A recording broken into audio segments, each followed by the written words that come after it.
Covid बाधित रुग्णांचा मागील काही दिवसांचा ट्रेंड जर आपण नवी मुंबईमध्ये पाहिला तर ICU आणि व्हेंटिलेटर याची आवश्यकता असणाऱ्या रुग्णांच्या संख्येमध्ये मोठ्या प्रमाणावरती वाढ होताना दिसते. याची जर आकडेवारी आपण बघितली, आम्ही हेल्पलाईन नंबर जो सुरू केला आहे त्याच्यावरती दररोज साधारणतः 200 ते 250 लोकांचे फोन येतात बेड अवेलेबिलिटीच्या अनुषंगाने, आणि जे डे टू डे बेसिसवरती आपण ॲड्रेस करत राहतो त्याची मागच्या साधारणतः 10 ते 15 दिवसांची आकडेवारी जर पाहिली तर साधारणतः 30% कॉल हे व्हेंटिलेटरच्या रिक्वायरमेंटसाठी येतात आणि साधारणतः 35% कॉल हे ICUच्या रिक्वायरमेंटसाठी आहेत, आणि ऑक्सिजनचा बेड हवा याच्यासाठी फक्त 8 ते 9% कॉल आहेत. म्हणजे ऑलमोस्ट 65% कॉल हे आयदर ICU किंवा व्हेंटिलेटरच्या रिक्वायरमेंटसाठी आहेत.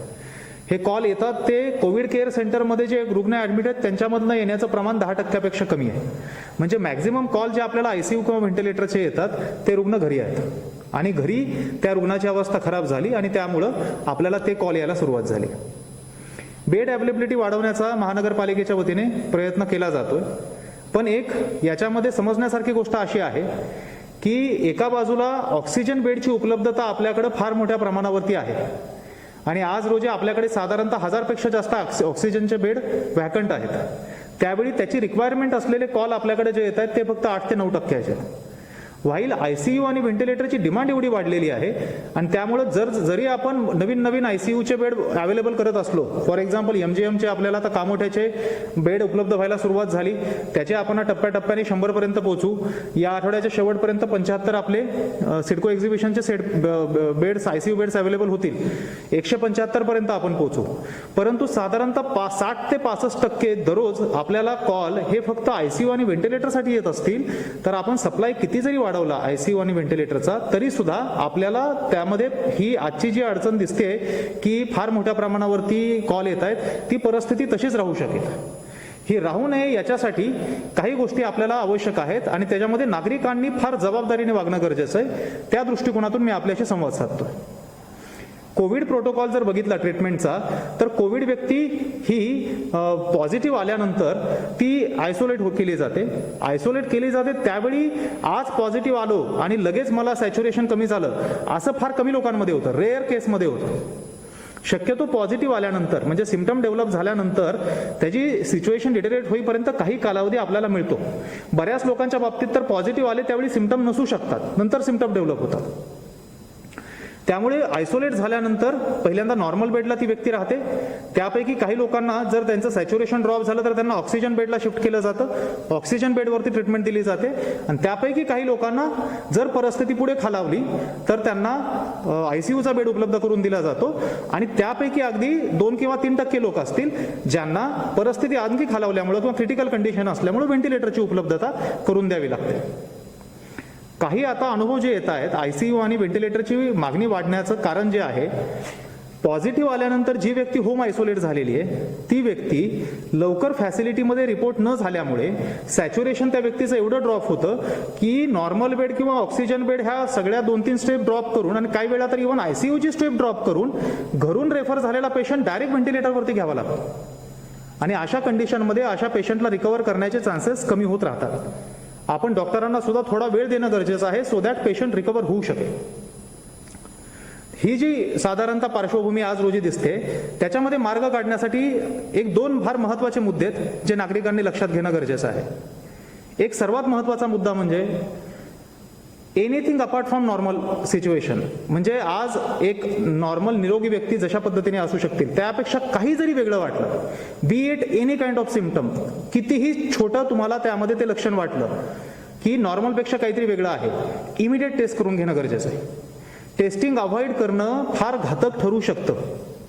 आजच्या ऐवजी उद्या टेस्टिंग करू, साधा ताप आल्यासारखं तरी वाटतोय, घसा कुठं दुखतोय, नुसता घसाच दुखतोय, ताप कुठं आलाय, खोकला तर आहे, मागच्या वर्षी पण आला होता तसाच असेल, आधी मी डॉक्टरांना विचारून पाहतो, त्यांच्याकडनं औषध घेतो, काल क्रोसिन घेतली, माझा ताप आज तर कमी वाटतोय, बहुतेक कोविड नसेल. हे असे प्रकाराने विचार करणं आणि टेस्टिंग लांबवणं फार धोकादायक ठरू शकतं. आमच्या समोर केसेस आहेत की अगदी 20शीतले किंवा 30शीतले सुद्धा काही लोक आज ICU वरती आहेत, काही लोक त्यातले व्हेंटिलेटरवर सुद्धा आहेत. त्यामुळे late reporting can become very dangerous. मी वारंवार सांगतो की nobody knows how your body is going to react to virus. कुणीही ओव्हर कॉन्फिडन्समध्ये जाणं अपेक्षित नाही. त्यामुळं काही जरी तुम्हाला नॉर्मलपेक्षा वेगळं वाटलं, इमिडिएट टेस्टिंग करून घेणं गरजेचं आहे. आणि टेस्टिंगचा रिझल्ट जर पॉझिटिव्ह असेल तर डॉक्टरांच्या ॲडवाईसनुसार इमिडिएट पुढचा प्रोटोकॉल जो आहे तो फॉलो केला जाणं गरजेचं आहे. आणि दुसरी फार महत्त्वाची बाब आहे, मी एक वेळा आपल्याशी मृत्यूच्या अनालिसिस संदर्भात बोललो होतो की साधारणतः आज रोजी शहरामध्ये जे मृत्यू रिपोर्ट होतात कोविडमुळे त्यांचा आम्ही वयानुसार अनालिसिस करत होतो. 80% deaths are getting reported from a population above the age group of 50. म्हणजे 50पेक्षा जास्त वयोगटातले जे लोक आहेत ते जास्त व्हल्नरेबल आहेत. असं नाही की त्याच्यापैकी सगळ्याच केसेस क्रिटिकल होतात, पण ज्या केसेस क्रिटिकल होतात त्यांच्यामध्ये 50पेक्षा जास्त वयोगटातील लोक असण्याची शक्यता जास्त आहे. आणि त्यामुळे आपल्याला माहिती आहे की कुठला वयोगट आहे जो आपल्या प्रायोरिटीवरती असणं गरजेचं आहे आणि त्यांची जास्तीत जास्त काळजी घेणं गरजेचं आहे. आम्ही आज रोजी माझ्याकडे साधारणतः 10,000 ॲक्टिव्ह पेशंट आहेत. त्यापैकी 1163 पेशंट आहेत, 23ही UHP मध्ये मिळून, जे होम आयसोलेट आहेत आणि ज्यांचं वय 50पेक्षा जास्त आहे.